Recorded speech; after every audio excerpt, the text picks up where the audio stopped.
அஸ்ஸலாமு அலைக்கும் வரஹ்மத்துல்லாஹி வபரகாத்துஹு. அல்ஹம்துலில்லாஹ் நஹ்மதுஹு வ நுஸல்லி அலா ரசூலிஹில் கரீம். அம்மா பஅத்.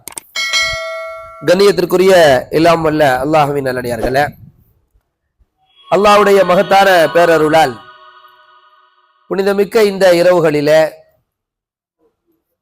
அல்லாஹுக்கு பிடித்தமான இந்த இபாதத்திலே நாம் ஈடுபட்ட வண்ணம் அல்லாஹுவினுடைய பொருத்தத்தை நாடி இருக்கின்றோம். அல்லாஹ் தன்னுடைய பொருத்தத்தையும் மகஃபிரத்தையும் ஜன்னத்தையும் நம் அனைவர்களுக்கும் தந்துள்ள வேண்டும் என்கிற பிரார்த்தனையோடு, பொதுவாக அல்லாஹுடைய இந்த மார்க்கம் நம்மிடத்திலே எதிர்பார்க்கக்கூடிய மிக முக்கியமான ஒரு பண்பு ஈமானிய உணர்வு. அது இஸ்திகாமத்தோடு கடைசி வரைக்கும் உறுதியாக இருக்க வேண்டும் என்பதுதான். இந்த ஈமானிய உணர்வு இருக்குத, ஈமான் என்று இருக்குத, இது உலகத்திலேயே ஒரு மிகப்பெரிய ஒரு பாக்கியமான ஒரு விஷயம். அல்லாஹ் நம்மளை எல்லாம் ஒரு இஸ்லாத்துல இணைத்திருக்கிறது, நம்மளை எல்லாம் ஈமான்தாரியாக அல்லாஹ் ஆக்கி இருக்கிறது. அல்லாஹ் ரப்பல் ஆலமீன் இந்த ஈமானுக்கும் இந்த இஸ்லாத்திற்கும் இந்த சகோதரத்துவத்திற்கும் மிகப்பெரிய முன்மாதிரியாக அல்லாஹ் ரப்பல் ஆலமீன் வைத்திருப்பது அருமையான சஹாபாக்கள் தான். அல்லாஹ்வுடைய தூதர் ஸல்லல்லாஹு அலைஹி வஸல்லம் அவர்கள் உருவாக்கிய அந்த சஹாபாக்களிலே பல்வேறு விதமான பாடங்கள் கொண்டவர்களை எல்லாம் நம்ம பார்க்கலாம். நேற்று நாம ஹுபைப் இப்னு அதி ரலியல்லாஹு அன்ஹு என்கிற ஒரு நபித்தோழரை பற்றி சில தகவல்களை உங்களிடத்தில் நினைவுபடுத்தி இருந்தோம். சஹாபாக்களுடைய காலத்திலே மதீனாவிலே ஜுலைபிப் என்ற ஒரு தோழர் இருந்தார் ரலியல்லாஹு தஆலா அன்ஹு. இந்த ஜுலைபிப் ரலியல்லாஹு தஆலா அன்ஹு அவர்கள் மதீனாவிலே அவர் இஸ்லாத்திற்கு வருவதற்கு முன்னால் மக்களால் எந்த வகையிலுமே கவனிப்பாரற்ற நிலையிலே இருந்தார். அவருடைய வரலாறை நாம் பார்த்தாலும் சரி, பெரிய ஒரு செல்வாக்கு மிக்கவர் என்று சொல்ல முடியுமான்னு கேட்ட முடியாது. அவருடைய குடும்ப பாரம்பரியம்லாம் ஒன்றும் தெரியல. அதே மாதிரி ரொம்ப செல்வம் உடையவரா என்று கேட்டால் அதிலையும் அவர் ஜீரோ. வேற அழகுல அவர் எப்படி என்று கேட்டால் ரொம்ப பெரிய ஒரு ரிஜெக்டட் பண்ணக்கூடிய அளவுல ஒரு தோற்றமுடையவர். ஏனென்றால் அவருடைய தோற்றத்திற்காகவே அவர் புறக்கணிக்கப்பட்டவர் ஜுலைபிப் ரலியல்லாஹு தஆலா அன்ஹு அவர்கள். இந்த ஜுலைபிப் ரலியல்லாஹு தஆலா அன்ஹு அவர்கள் அவருடைய தோற்றம் எல்லாம், தோள்கள் எல்லாம் ஒரு மாதிரி சுருங்கி போய், அவருடைய உயரம் மிக குள்ளமாக வேண்டாம் ஒரு மாதிரியான ஒரு தோற்றத்தில் இருக்கக்கூடியவர். எப்பொழுதுமே மனிதர்களிடத்திலே பெருவாரியா சத்தம் உயர்த்தி கூட சேர்ந்து எல்லோருடைய பேசக்கூடிய பழக்கம் உள்ளவர் கிடையாது. எப்பொழுது இஸ்லாத்துக்கு வர்றாரோ அப்ப அல்லாஹ்வுடைய தூதர் ஸல்லல்லாஹு அலைஹி வஸல்லம் பழகுறாங்க. அதுவும் பெருசாலாம் பழக்கம் இல்லை. ஏன்னா அவருக்கு நிறைய ஒரு இன்பீரியாரிட்டி காம்ப்ளெக்ஸ் இருக்கும், ஒரு தாழ்வு மனப்பான்மை. அப்படியே தள்ளி தள்ளி தள்ளி தள்ளி போயிட்டு இருப்பாங்க. இந்த நேரத்துல ஸல்லல்லாஹு அலைஹி வஸல்லம் அப்படி இல்லையே. ஸல்லல்லாஹு அலைஹி வஸல்லம் அவர்களுடைய நட்பு செலக்ஷன் அப்படி இருக்காது. அவங்க யார் அப்படின்னு சொன்னா அந்த மதீனாவுல ஜனாதிபதி. ஸல்லல்லாஹு அலைஹி வஸல்லம் பழகுறதுக்கு லட்சக்கணக்கில் ஆட்கள் லிஸ்ட்ல இருக்கிறாங்க.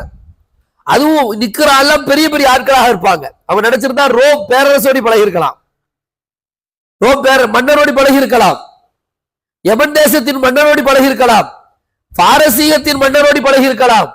ஆனால் அல்லாஹ்வுடைய தூதர் ஸல்லல்லாஹு அலைஹி வஸல்லம் அவர்களுடைய நட்பு வட்டமே வித்தியாசமானது. ஸல்லல்லாஹு அலைஹி வஸல்லத்துடைய நெருங்கிய நண்பராகி போனார் ஜுலைபிப் ரலியல்லாஹு அன்ஹு. ஒரே ஒரு ரீசன் தான், ஈமான். இந்த உலகத்துல நம்மிடம் இருக்கக்கூடிய ஈமான் இருக்குல்ல, அல்லாஹ்வை நாம் ஈமான் கொண்டிருக்கிறோம், வேதங்களை நாம் ஈமான் கொண்டிருக்கிறோம், நபிமார்களை நாம் ஈமான் கொண்டிருக்கிறோம், மறுமையை நாம் ஈமான் கொண்டிருக்கிறோம், விதியை நாம் ஈமான் கொண்டிருக்கின்றோம். இந்த ஈமானிய அழகு, இந்த ஈமானிய ஒழுங்கு சிறப்பாக இருந்து விட்டால் இந்த உலகத்திலே இதை விட வேற சிறப்பு கிடையவே கிடையாது. அதுதான் ஒரு மனுஷனுக்கான பர்சனாலிட்டி. நாம பார்க்கக்கூடிய அளவுல பார்க்கிறதுக்கு எப்படி இருக்கணும், நம்முடைய உடை எப்படி இருக்கணும், நம்முடைய பார்வை எப்படி இருக்கணும், நம்முடைய ட்ரெஸ் எப்படி இருக்கணும், அயன் பண்ணி இருக்கணுமா பண்ணாம இருக்கணுமா, செருப்பு எப்படி இருக்க வேண்டும், இப்படி எல்லாம் பார்க்கிறோமா இல்லையா? ஒரு அழகுபடுத்துவதற்கு அதை வைத்துக் கொள்ளலாமே ஒழிய நம்முடைய ஸ்டேட்டஸ் என்றதை வைத்துக் கொள்ளவே முடியாது. அப்படி என்றால் ஜுலைபிப் ரலியல்லாஹு அன்ஹு வரலாறுல இருந்திருக்கவே மாட்டாங்க. அவங்கள்ட்ட இந்த ஸ்டேட்டஸ் எல்லாம் கிடையவே கிடையாது. நீங்க நினைக்கிற ஸ்டேட்டஸ் ஒரே ஒரு ஸ்டேட்டஸ் தான், என்னது? ஈமான் தான். ஏன்னா அவங்க ஈமான் கொண்ட பிறகு சலாசலத்தோடு பழகும் பொழுது ஸல்லல்லாஹு அலைஹி வஸல்லம் அவர்கள் ஒரு தலைவர்னா சாதாரண ஒரு தலைவர் கிடையாது. இன்றைக்கு ஊர் தலைவராக இருக்கக்கூடியவர்கள், ஜமாத் தலைவராக இருக்கக்கூடியவர்கள் பெருவாரியாக கல்யாணத்துல சேர்றது உண்டு, ஜனாசாவுல சேர்றது உண்டு, மற்ற மற்ற விஷயங்கள்ல சேர்றது உண்டு. ஒரு ஒரு ஒரு மனிதர் இருக்க, ஒரு இளைஞர் இருக்கிறாரு, அப்படியே வர்றாருன்னா என்ன திடீர்னு என்ன வேது என்ன விஷயம் அப்படின்னு நெருங்கி பழகி அவர்களுடைய இன்ப துன்பங்கள்ல லாப நஷ்டங்கள்ல பங்கெடுக்கக்கூடிய ஒரு தலைவர் என்றால் அல்லாஹ்வுடைய தூதர் ஸல்லல்லாஹு அலைஹி வஸல்லம் அவர்கள். ஜுலைபிப் ரலியல்லாஹு அன்ஹு போய் பார்த்து கேட்கிறாங்க, கல்யாணம் முடிக்கலையான்னு கேட்கிறாங்க. பிரத்யேகமா ஒவ்வொரு நபி தோழர்களோடு ரசூல் ஸல்லல்லாஹு அலைஹி வஸல்லம் பழகுகிற விதம் வித்தியாசமா இருக்கும்.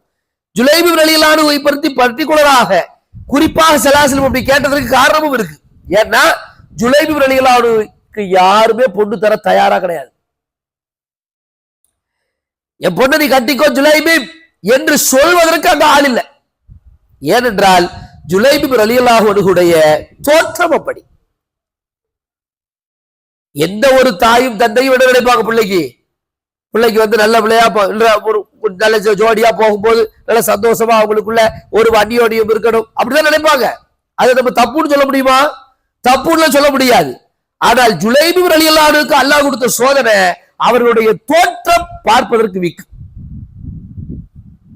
அதனால ஸல்லல்லாஹு அலைஹி வஸல்லம் கேட்டாங்க, ஜுலைபிப் ரசூலுல்லாஹ் ஒரு சோதிக்கிறாங்க, ஜுலைபிப் கல்யாணம் முடிக்கலையா அப்படின்னு. அவங்க என்ன சொல்றாங்க தெரியுமா? எனக்கு யாரு பொண்ணு தருவாங்க. அவன் கல்யாண ஆசை இல்லாம எப்படி இருக்கும்? அதான யதார்த்தம். நிக்காகவை எவன் புறக்கணிக்கின்றானோ அவன் என்னை சார்ந்தவனே கிடையாது. ஏன்னா ஒரு சாதாரண மனுஷனால நிக்காவெல்லாம் புறக்கணிச்சுட்டு வாழவே முடியாது. நான் அப்படி வாழ்ந்து விடுவேன், இப்படி வாழ்ந்து விடுவேன், ஜாமியாராகி போய் விடுவேன், சன்னியாசியாகி போய் விடுவேன், அப்படி இப்படி சொல்லலாமே ஒழிய யதார்த்தம் அப்படியா என்று கேட்டால் கிடையாது. அப்ப இந்த ஜுலைபிப் ரலியல்லாஹு அன்ஹு யார் பொண்ணு தருவா கேட்கும்போது ஸல்லல்லாஹு அலைஹி வஸல்லம் ஆமா இல்லன்னு சொல்லல. என்ன சொன்னாங்க தெரியுமா? நீங்க இங்க போங்க, இந்த வீட்டுக்கு போங்க, ஒரு அன்சாரி தோழர் வீட்டை சொல்லி இந்த வீட்டுக்கு போங்க, அங்க போய் நான் அனுப்புனேன்னு சொல்லுங்க. நாங்க அவங்க போய் இதை மாதிரி ரசூல் ஸல்லல்லாஹு அலைஹி வஸல்லம் அனுப்புனாங்க, நிக்காவுடைய விஷயமா வந்திருக்கிறேன் அப்படின்னு சொல்றாங்க. யாருக்கு? எனக்கு தான். உங்களுக்கு என்றால் பெண் இல்லை என்று சொல்லிவிட்டார்கள். புறக்கணிப்பு. ஆனால் அவங்களுக்கு புறக்கணிக்கிறதுலாம் பெரிய புறக்கணிக்கப்படுறது வந்து தொடர்கதை. எவ்வளவோ பேர் புறக்கணிச்சிருக்காங்க. அதுல ஒன்று ஸல்லல்லாஹு அலைஹி வஸல்லம் வந்து சொன்ன உடனே அல்லாஹ்வுடைய தூதர் ஸல்லல்லாஹு அலைஹி வஸல்லம் நான் வர்றேன்னு சொல்லி கூட்டு போறாங்க. உலகத்துல சிபாரிசுலேயே பெரிய சிபாரிசு. இந்த சிபாரிசு காட்டிதான் ஒவ்வொரு தடவையும் பாகுதுவா ஓதிட்டு இருக்கோம். நம்ம என்ன சிபாரிசு? ரசூலுல்லாஹ் நமக்கு சிபாரிசு பண்ணணும். அவங்களுடைய அந்த பார்வை ஒரு அன்பு பார்வை, ஒரு பாச பார்வை நமக்கு விழணும்னு. ஆனா யாருக்கு விழுந்துச்சு? ஜுலைபிப் ரலியல்லாஹு அன்ஹு விழுந்துச்சு. ஏன் விழுந்துச்சுன்னா ஈமான் தான் காரணம். நம்முடைய ஈமான் இருக்குது, அது பக்கமாக இருக்க வேண்டும்.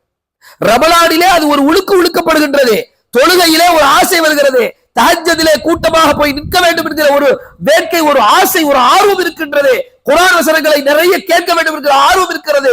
இதெல்லாம் ஈமானை வளர்க்கும். ஈமான் வளர்ந்தால்தான் நாம் சிறப்படையவே முடியும் இன்ஷா அல்லாஹ். ஜுலைபிப் ரலியல்லாஹு அன்ஹு அவர்கள் சிறப்படைந்தது காரணம் ஈமான் தான். ரசூல் ஸல்லல்லாஹு அலைஹி வஸல்லம் கூட்டிட்டு போனாங்க.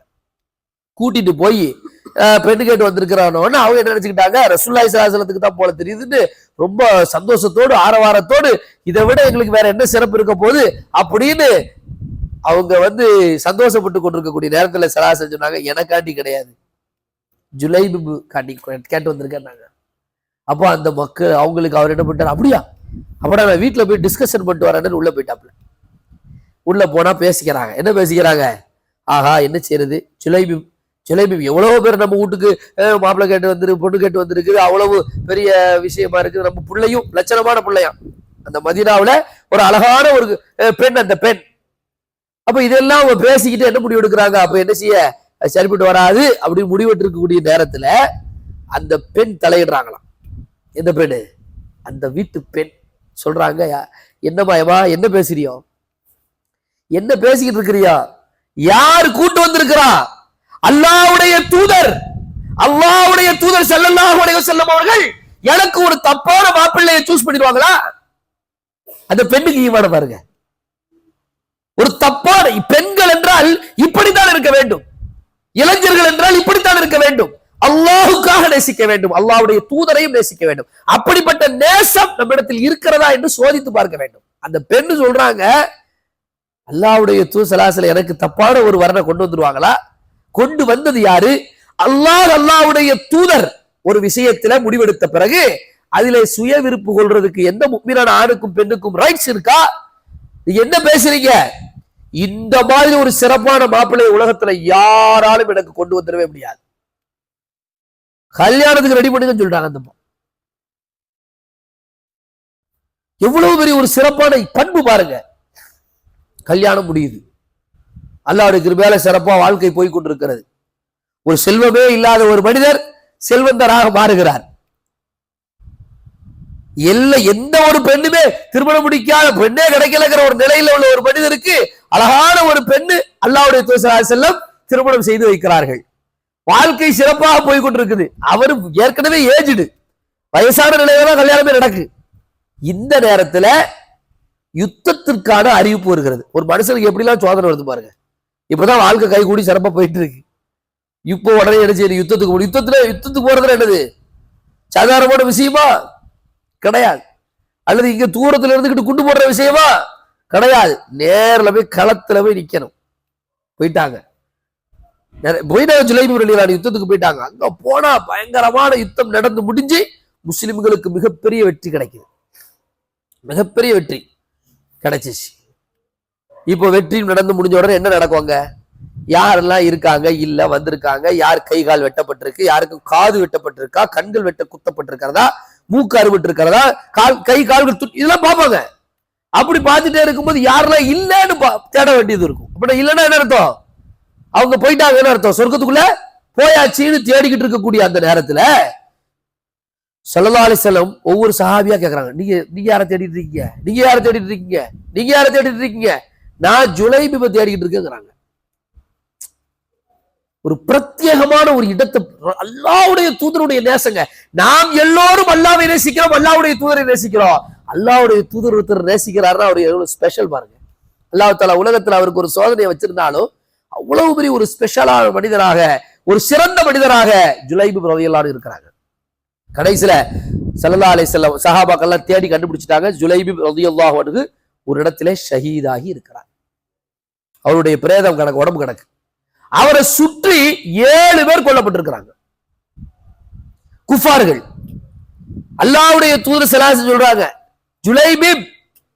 ஜுலைபிப் 7 குஃபார்களோடு சண்டையிட்டு அவருடைய உடலை, அவருடைய அழகை, அவருடைய நிலையை, இவைகளை எல்லாம் கருத்தில் கொண்டு அவர் என்ன செய்யல? களத்துல இல்ல. அல்லாஹ் கட்டளையிட்டு இருக்கிறான். அல்லாஹ் நமக்கு தந்த ஒரு வாய்ப்பு. ஒரு மனுஷன் உடலை வச்சு முடிவு பண்ணவே முடியாங்கிறதுக்கு இதெல்லாம் ஒரு அடையாளம். பாக்குறதுக்கு எப்படி இருக்க? பாக்குறதுக்கு எப்படி வேணாலும் இருப்பா. கல்புன்னு ஒன்று இருக்கு. அந்த கல்பில் இருக்கக்கூடிய ஈமான் இருக்கு பாருங்க, அதனுடைய வேல்யூ தான் அது. அல்லாஹ்வுடைய நேசத்தை பெற்று போய் களத்துல போய் களமாடி சுமார் 7 குஃபார்களை கொண்டிருக்கிறார் அவர் கரத்தால். கடைசியில் அவரும் ஷஹீதாகி இருக்கிறாருங்கிற செய்தியை சொல்லிட்டு ஸல்லல்லாஹு அலைஹி வஸல்லம் அந்த பிரேதத்தை, யார? ஜுலைபி ரலியல்லாஹு அன்ஹுடைய உடம்ப பிடிச்சி நெருக்கமாக வைக்கிறார்கள். நமக்கு பிடிச்சமான ஒருத்தர் இறந்து போயிட்டனா தலைமாட்டில் கடந்து கதறுவோம்ல, சொல்லுவோம்ல, கடைசி அந்த பார்வை எப்படி இருக்கும்? அந்த மாதிரி ஸல்லல்லாஹு அலைஹி வஸல்லம் பக்கத்துல உட்கார்ந்து உருகுறாங்க. சஹாபாக்கள் அதை பாக்குறாங்க. என்னடா இந்த ஜுலைபி இவ்வளவு பெரிய ஒரு சிறப்புக்குரியவரா? ஸல்லல்லாஹு அலைஹி வஸல்லம் இப்படி பிரத்யேகமாக அப்ப சொல்றாங்க சில வார்த்தைகளை ஸல்லல்லாஹு அலைஹி வஸல்லம். அட மின்னி, அவங்க சொல்றாங்க, இவர் ஹாதா மின்னி, இவர் என்னை சார்ந்தவர். அன மின்ஹு, நான் அவரை சார்ந்தவர். ஹாதா மின்னி, இவர் என்னை சார்ந்தவர். அன மின்ஹுடா, எவ்வளவு பெரிய வார்த்தை! இந்த உலகத்துலங்க ஒரு மனுஷனுக்கு என்ன இருக்கு இல்ல, அழகு இருந்தா சூப்பர், காசு இருந்தா சூப்பர், செல்வாக்கு இருந்தா சூப்பர். ஈமானுக்கு ஒரு பொருட்டு இல்லாத நிலையா? ஈமான் தான் ஃபர்ஸ்ட். ஈமான் தான் அனைத்தையும் கொண்டு வரக்கூடிய ஆற்றல் மிக்கது. அப்படிப்பட்ட ஒரு சிறப்பை அடைந்தவர்கள் ஜுலைபி ரலியல்லாஹு அன்ஹு. பெரிய வரலாறு, பெரிய பாரம்பரியம், பெரிய செல்வாக்கு, இப்படி எல்லாம் ஒன்றுமே இல்லாமல் அல்லாஹ்வுடைய மார்க்கத்தில் வாழ்ந்து மிகப்பெரிய சிறப்படைஞ்சாங்க. எந்த அளவுக்குன்னா அல்லாஹ்வுடைய தூதர் அவ்வளவு நேசம். இதுல அல்லாஹ்வுடைய தூதர் ஸல்லல்லாஹு அலைஹி வஸல்லம் பாருங்க, உலகத்துல நேசிக்கிறதுக்கு எவ்வளவோ வழிவகைகள் இருக்கிறது. எத்தனையோ பேர்கள் காத்து கிடந்தும் கூட அவர்களுடைய நேசவட்டம் இது. இப்படிதான் ஒரு ஈமான் இருக்கணும். ஈமானிய அந்த உள்ளுணர்வு, சகோதரத்துவம் எப்படி இருக்கும்னா, காசை பார்த்து தெரிஞ்சியாது வந்துராது, ஸ்டேட்டஸை பார்த்து வந்துராது. ஈமான் ருஹமா உபைன அல்லாஹ் சொல்றான் முஹம்மது ரசூலுல்லாஹ் வல்லதீன மாஹு அஷித்தாஉ அலல் குஃபார் வஹமா உபைனஹும், தங்களுக்கு மத்தியில் இரக்கத்தோடு நடந்து கொள்வார்கள். அல்லாஹ் சொல்லி காண்பிக்கிறான். அப்படிப்பட்ட ஒரு நட்பை ஸல்லல்லாஹு அலைஹி வஸல்லம் அவர்கள் தேடுகிறார்கள், நட்பு கொண்டார்கள். அந்த பெண்ணுடைய ஈமானை யோசிச்சு பாருங்க. அப்படியே விட்டாச்சு, நல்ல வேலைப்பா, நம்ம உமா அப்பா எவ்வளவு பெரிய நல்ல காரியம் பண்ணியிருக்காங்க, ஓகேன்னு சொல்லாம போயிட்டாங்கல்ல. உமாவை வாப்பாவை கூட்டுங்க வா, யார் வந்திருக்கிறாங்க, என்ன பேசிட்டு இருக்கிறீங்க, என்னுடைய வாழ்க்கை தானே, என் வாழ்க்கை தானே சிறக்கணும், இதை விட சிறப்பு செஞ்சிட முடியுமா நீங்க? அல்லாஹ்வுடைய தூதரை விட என் வாழ்க்கையில உங்களுக்கு சிறப்பு பண்றதுக்கு யாருங்க இருக்கா? இப்படிப்பட்ட ஒரு வாக்கியம்ங்கிறது எவ்வளவு பெரிய ஒரு ஈமானிய வலிமை. இதை தாண்டி ஜுலைபி ரலியல்லாஹு அன்ஹுடைய ஈமான், ஈமானிய உரம், இவைகள் எல்லாம் நமக்கு தரக்கூடிய ஒரு பாடம். நாம நம்முடைய வாழ்க்கையில ஈமானுடைய தாக்கத்தோடு வாழ வேண்டும் இன்ஷா அல்லாஹ். இந்த புனிதமிக்க நாட்கள்ல இருக்கிறோம். இன்றைக்கு பல்வேறு விஷயங்கள்ல பாருகிற 21, 23, 25, 27, 29 என்று ஒற்றைப்படை இரவுகள் என்பது அல்லாஹ்வுடைய தூதர் ஸல்லல்லாஹு அலைஹி வஸல்லம் அவர்கள் லைலத்துல் கத்ர் இருக்கலாம் என்று கூறிய ஒரு இரவுகள்ல ஒன்று. இப்போ இது போன்ற சந்தர்ப்பங்கள்ல நம்முடைய ஈமானுக்காண்டி நம்ம துஆ செய்யணும், நம்முடைய சந்ததிகளுடைய ஈமானுக்காண்டி நம்ம துஆ செய்யணும். அவர் எத்தனை பேர் படிக்கிறாங்க ஸ்கூல்ல, கல்லூரியில, காலேஜில் நாம சேர்த்து விடுறோம். அவர்கள் பல்வேறு நிலைகள்ல பல்வேறு விஷயங்களை பார்க்கிறார்கள், கேட்கிறார்கள். நம்மை விட்டு பிள்ளைகள் தூரமாகி விடுகிறார்கள். ஆண் பிள்ளைகளும் பெண் பிள்ளைகளும் தூரமாகி விடுகிறார்கள். வெளியே செல்கிறார்கள், உள்ளே வருகின்றார்கள், வெளியே செல்கிறார்கள், உள்ளே வருகின்றார்கள். அவர்களுடைய ஈமானிய நிலை என்பது வித்தியாசமானதாக இருக்கும். நாம தான் அவர்களுக்காக பிரார்த்திக்க வேண்டும், அழகான கட்டமைப்பை உருவாக்க வேண்டும். நமக்கு எல்லாத்துக்கும் மேல் ஈமான் தான். ஈமான் தான் நமக்கு வலிமை தரும், ஈமான் தான் நமக்கு நலம் தரும், ஈமான் தான் நமக்கு சொர்க்கம் தரும், ஈமான் தான் அல்லாஹ்வுடைய நேசத்தை பெற்றுத்தரும், ஈமான் தான் அல்லாஹ்வுடைய தூதரின் நேசத்தை பெற்றுத்தரும் என்கிற அளவுல நம்ம ஈமான் என்கிற அந்த விஷயத்தை நோக்கி அதிகமாக நாம கரெக்டா இருக்கணும். இந்த புனித நாட்கள் என்பது சாதாரண இன்னைக்கு ஒரு 3 நாள்ல நம்மளை விட்டு பிரிஞ்சிடும் ரமலான். அந்த நேரத்துல நாம அப்படியே நம்மளும் பள்ளிவாசல் விட்டு பிரிஞ்சிடக்கூடாது. பள்ளிவாசல் நம்ம என்றைக்கும் பள்ளிவாசல் 5 வக்த் தொழுகைக்கு அல்லாஹ்ட்ட உரையாடி கொண்டே இருக்கக்கூடிய ஒரு அளவில் ஈமானாக இருக்கணும். இந்த ஈமான் 27ஆம் கிழமை ஈமானாக மாறிடக்கூடாது. இந்த ஈமான் என்பது வாழ்நாள் முழுக்க உள்ள ஈமானாக நமக்கு இருக்க வேண்டும். அதற்கு நாம மார்க்கத்தோடு தொடர்புல இருக்கணும், கல்வியோடு தொடர்புல இருக்கணும், குர்ஆனோடு தொடர்புல இருக்கணும், இது போன்ற வரலாறுகளோடு நாம தொடர்புல இருக்கணும், அதிகமான வகையில உபதேசங்களை கேட்கக்கூடியவர்களாக இருக்கணும், ஆசிரியர்களோடு நாம தொடர்புல இருக்கணும். அல்லாஹ் சுப்ஹானஹு வ தஆலா இந்த மதரசாவில நிறைய நமக்கான வாய்ப்புகளை தந்திருக்கிறான். நிறைய கல்வி படிக்கக்கூடிய, கல்வி கற்கக்கூடிய, கல்வி சொல்லிக் கொடுக்கக்கூடிய இளைஞர்கள், இளம் பிள்ளைகள் சேர்ந்து கூடி களையக்கூடிய பல்வேறு சூழல்களை ரப்புல் ஆலமீன் நமக்கு தந்திருக்கிறான்.